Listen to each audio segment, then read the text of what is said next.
सोलापुरात मृत्यूच्या कारणांच्या अहवालात गंभीर तफावती।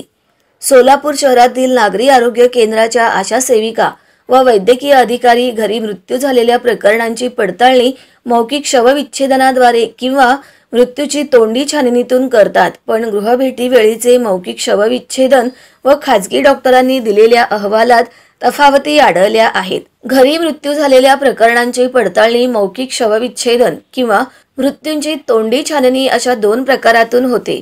दुसरीकडे अनेक जण खाजगी वैद्यकीय व्यावसायिकांकडूनही मृत्यू संदर्भातील 4A अर्ज भरून घेतात।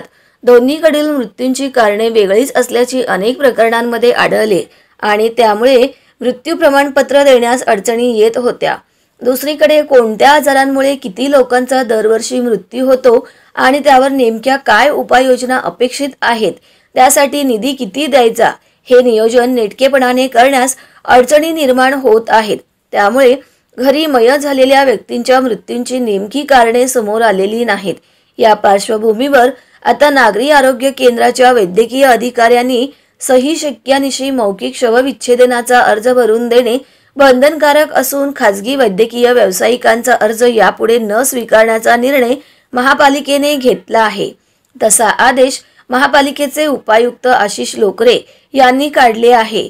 या आदेशामुळे चिरमिरीची चर्चा कायमची बंद होईल अशी सर्वांना अपेक्षा आहे।